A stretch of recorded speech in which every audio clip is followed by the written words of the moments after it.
This is Tracy HD, and I want to thank you for joining me for our March 2015 monthly tarot reading for the sign of Virgo.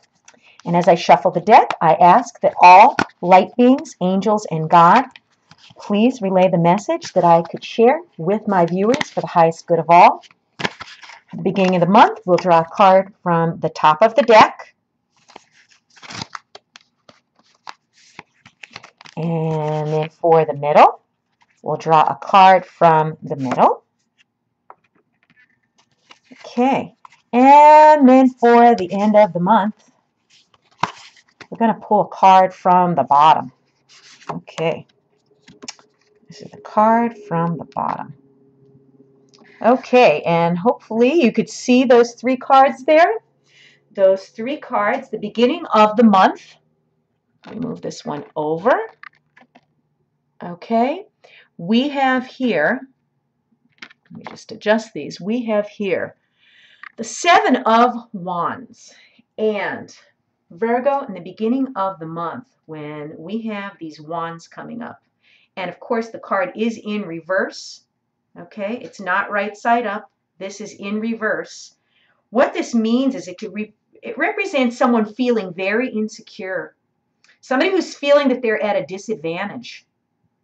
You know, this card is someone who's feeling vulnerable.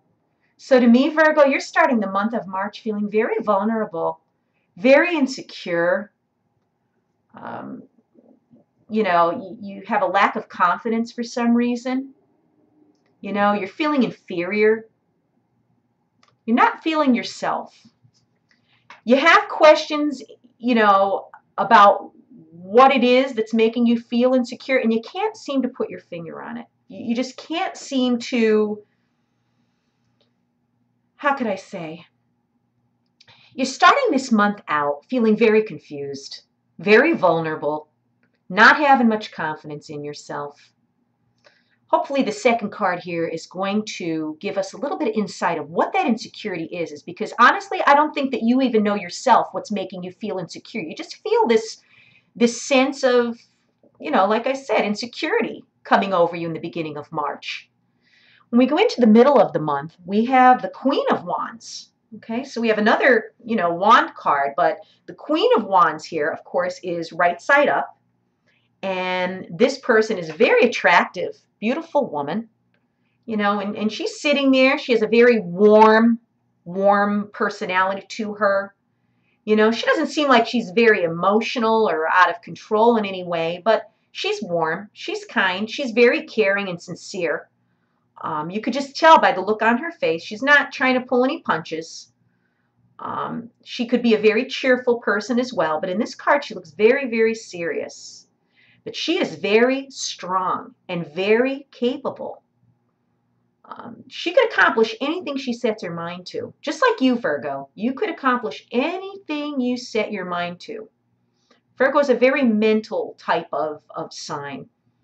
And basically, you could soar like an eagle if you really put your mind to it and shake yourself out of this funk from the beginning of the month.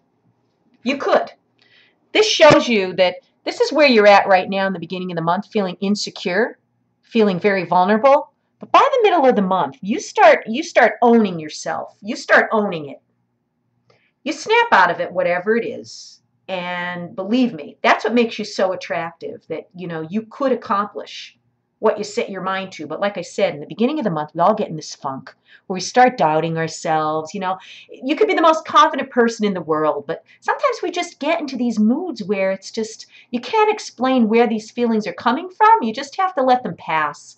The best thing to do when that happens is to accept your feelings, sit with them, understand that everybody goes through this at one time or another in their life and very frequently throughout our lifetime. But by the middle of the month, you get yourself together. You know that you're not staying, you know, in that sadness and confusion for long because, you know, you're a Virgo. You're strong. You know what you want, and you're willing to work hard and focus in on exactly what that prize is, and you know just how to go about it. By the end of the month, dear Virgo, we have the King of Chalices, which is also the King of Cups. and he is in reverse. So when we get the King of Chalices in reverse, it's basically, when I look at him, he's in his little red outfit here. Red is like a very powerful color, a very passionate color, drive, motivation. But when he's in reverse, he signifies somebody that's being very emotional. He's not in control of his emotions. He's not very focused. He's letting his emotional side, again, you're getting back into your head again, Virgo. You're getting back into your head. You're letting your emotions and your feelings take over. You're getting a little sentimental by the end of the month, actually, and you're not balancing between your head and your heart. You know, in this case, basically, you're very emotional. You start out the month being very doubtful, very unsure, uncertain, vulnerable. The middle of the month, you start feeling like, you know, you're gonna snap out of this. But then by the end of the month, with this guy here showing up, you know, it basically makes me feel that you're feeling sentimental about something. So something that took place that made you feel this way in the beginning of the month, which was sentimental, is rearing its ugly head towards the end. You're trying to be strong because you're making an effort in the middle of the month to say, hey, I'm not going to sink into this self-pity. I'm going to snap out of it. But then the end of the month, it's getting to you again. So what I would say is you got to take care of yourself. You got to watch, Virgo, for whatever it is that's sentimentally dragging you down. It could be, like I said, maybe a job that you didn't get. You're feeling bad about that. You're feeling insecure that you should have been able to achieve that. Or you're feeling sad. Maybe there was a breakup recently. Or, you know, you might have found out that, you know, something that you believed in isn't true, and it was a devastating feeling. It's something that's really weighing on your mind. And instead of you mentally thinking it out and getting yourself straight, you're allowing your heart and your emotions to drive your entire month. So there's something that you need to deal with, Virgo, that in the very beginning of the month is still very deeply influencing you by the end of the month. There's no need to feel secure. There's no need to feel vulnerable.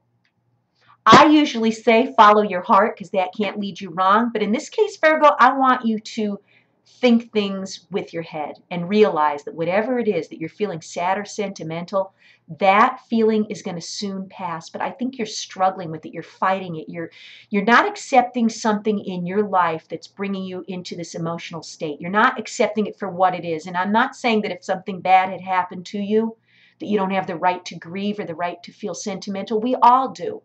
But know when you've grieved enough. Know when you've had enough sentiments about it, and move on. And move on, because, you could make that your life story if you keep clinging to it. And it's in the past. It taught you a lesson.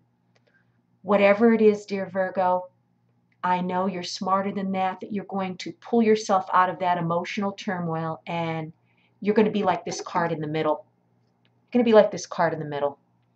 But, take this time to grieve the loss of whatever it is, or the shortcoming of whatever it was, and you'll get a grip on your emotions. I know you will. If you've enjoyed this reading, please subscribe to my channel because I will be back.